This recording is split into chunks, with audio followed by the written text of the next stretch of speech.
आजच्या चर्चेत आपलं स्वागत आहे. आज आपण कुठल्या सिद्धांतावर नाही बोलणार. आज आपण प्रत्यक्ष काहीतरी करून पाहणार आहोत. आपण एका साध्या AI एजंटसोबत म्हणजे आस्क अँड्र्यू सोबत थोडा खेळणार आहोत. हो, आणि घाबरायचं काही कारण नाहीये. नाही, अजिबात नाही. आपला उद्देश काही AI डेव्हलपर बनण्याचा नाहीये.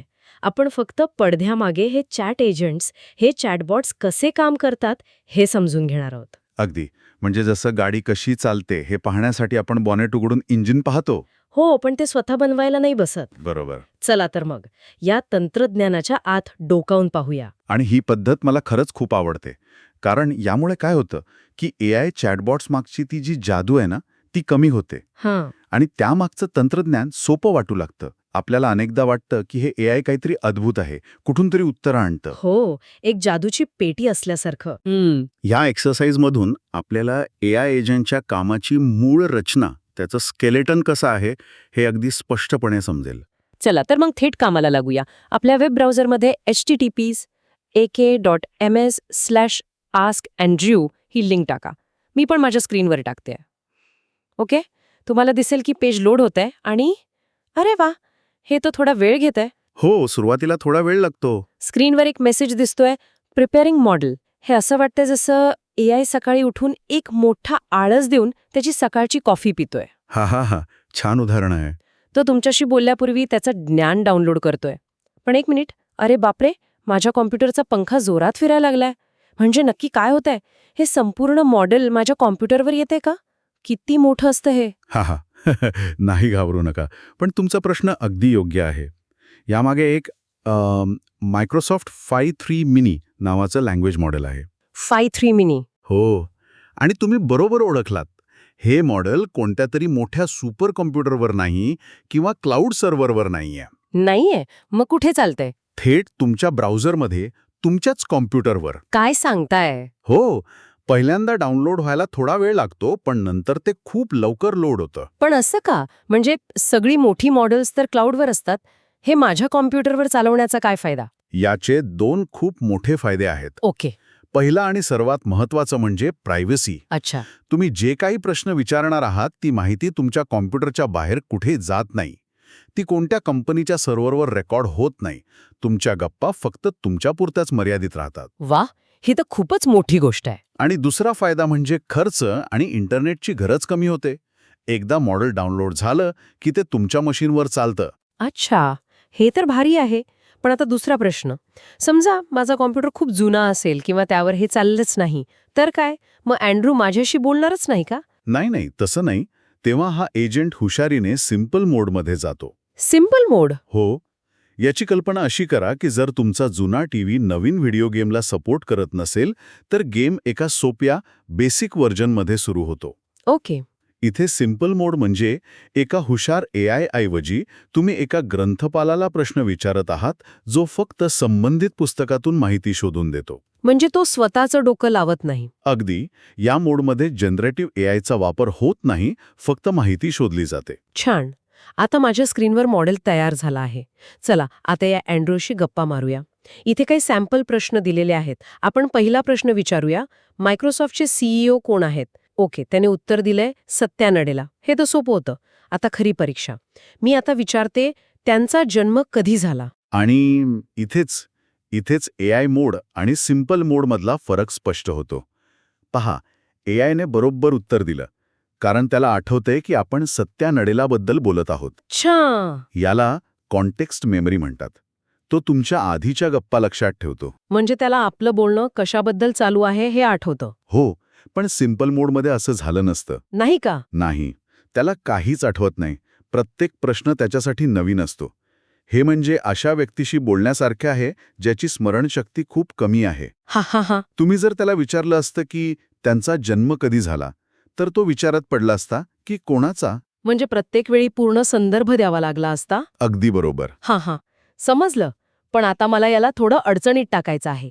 हा AI सुद्धा चुका करू शकतो, नाही का? हो, नक्कीच. त्याचं ज्ञान एका मर्यादित डेटावर आधारित आहे, पण तरीही तो कधी कधी जरा जास्तच क्रिएटिव्ह होऊ शकतो. बरोबर.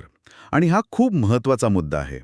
AIच्या भाषेत या समस्येला हॅल्युसिनेशन किंवा मनाने काहीतरी रचून सांगणं असं म्हणतात. हॅल्युसिनेशन.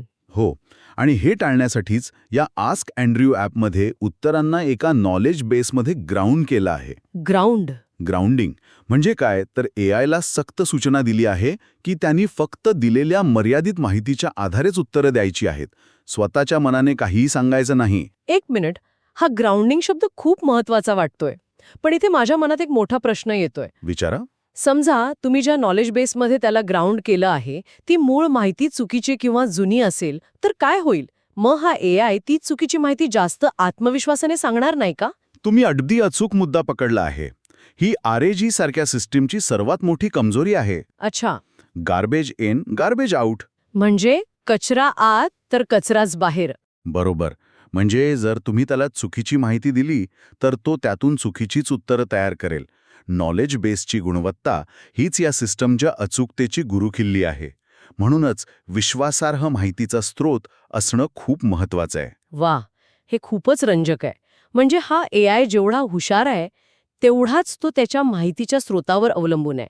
आता मला खरंच जाणून घ्यायचंय की हे सगळं पडद्यामागे कसं चालतं. हे ग्राउंडिंग आणि उत्तर तयार करण्याची प्रक्रिया नेमकी आहे तरी कशी? माझ्या प्रश्नाचं उत्तर तयार होताना त्याच्या डोक्यात नेमकं काय शिजत होतं? चला तर मग हे समजून घेण्यासाठी आपण एका शेफचं उदाहरण घेऊया. उत्तम. मला खूप आवडतात खाण्यापिण्याची उदाहरणं. नेहमीच लक्षात राहतात. हो ना. तर पहिली पायरी, तुम्ही ऑर्डर देता. म्हणजे तुम्ही तुमचा प्रश्न चॅट बॉक्समध्ये टाईप करता. समजा तुम्ही विचारलं, मला मशीन लर्निंगबद्दल सांगा. दुसरी पायरी, मदतनीस स्वयंपाकघरात जातो. तुमचा मदतनीस म्हणजे आपलं ॲप्लिकेशन तुमच्या ऑर्डरमधले महत्त्वाचे शब्द म्हणजे मशीन लर्निंग सारखे कीवर्ड्स घेतो आणि स्वयंपाकघरात जातो. या स्वयंपाकघरात एक मोठी लायब्ररी आहे जिथे खूप सारी पुस्तकं आहेत.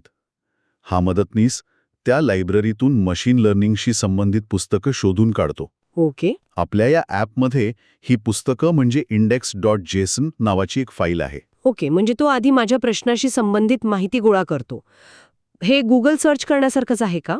जवळपास तसंच, पण हे एका मर्यादित लायब्ररीमध्ये होते, संपूर्ण इंटरनेटवर नाही. समजलं. आता इथे दोन गोष्टी होतात. जर तुम्ही सिंपल मोडमध्ये असाल तर तो मदतनीस फक्त त्या पुस्तकाचं संबंधित पान तुमच्या हातात देतो आणि म्हणतो, हे घ्या, यात तुम्हाला हवी ती माहिती आहे. अच्छा, म्हणजे तिथे काही विचार होत नाहीये, फक्त शोध आणि सादर. अगदी बरोबर. पण जर तुम्ही AI मोडमध्ये असाल तर खरी गंमत सुरू होते. आता खरा शेफ कामाला लागतो. ओके. तो मदतनीस ती पुस्तकं म्हणजे संदर्भ माहिती, तुमची मूळ ऑर्डर म्हणजे तुमचा प्रश्न आणि मालकाने दिलेल्या काही खास सूचना. एक मिनिट, मालकाने दिलेल्या खास सूचना म्हणजे काय? छान प्रश्न. याला तांत्रिक भाषेत सिस्टम प्रॉम्प्ट म्हणतात. System prompt? हो. यात AIला सांगितलं जाते की त्याने कसे वागावे. उदाहरणार्थ, तू एक मदत करणारा असिस्टंट आहेस, सोप्या भाषेत उत्तर दे, उत्तराची लांबी मर्यादित ठेव. अच्छा. ह्या अशा सूचना आहेत ज्यामुळे AIला त्याच्या भूमिकेची आणि उत्तराच्या स्वरूपाची कल्पना येते. समजलं. तर मग शेफ या सगळ्या गोष्टींचं काय करतो? इथे येते पाचवी पायरी. शेफ एक नवीन डिश बनवतो. हा शेफ पुस्तकात दिलेली रेसिपी फक्त कॉपी पेस्ट करत नाही, तर तो त्या माहितीचा, त्या घटकांचा वापर करून खास तुमच्यासाठी, तुमच्या आवडीनुसार एक नवीन चविष्ट डिश तयार करतो. म्हणजेच तो त्या माहितीच्या आधारे स्वतःच्या शब्दात एक सुसंगत आणि सोपं उत्तर तयार करतो. हे उदाहरण छान आहे, पण इथे माझा एक प्रश्न आहे. विचारा. खरा शेफ तर कधी-कधी स्वतःच्या अनुभवावरून काहीतरी नवीन करतो, स्वतःचे काही मसाले घालतो. हा एआय तसं काही करू शकतो का? की तो फक्त दिलेल्या पुस्तकांपुरताच मर्यादित आहे? अप्रतिम प्रश्न. आणि इथेच रॅग पद्धतीचं सार दडलेलं आहे. आपण या शेफला दिलेल्या पुस्तकांच्या बाहेर जाण्यापासून मुद्दाम थांबवतो. अच्छा. आपण त्याला स्वतःचे मसाले वापरण्यापासून रोखतो, कारण त्यामुळे डिश बिघडण्याची, म्हणजे उत्तर चुकीचं होण्याची शक्यता असते. हे एका मोठ्या डिझाईन निर्णयाचा भाग आहे. मग दुसरा पर्याय काय आहे? मोठमोठे चॅटबॉट्स फक्त त्यांचं मॉडेल मोठं का करत नाहीत? त्यांना या रॅग पद्धतीची गरज का लागते? कारण दुसरा पर्याय म्हणजे त्या शेफला एका नवीन प्रकारची पाककला शिकवण्यासाठी महिनोमहिने ट्रेनिंगला पाठवणे. बापरे. याला फाईन ट्युनिंग म्हणतात.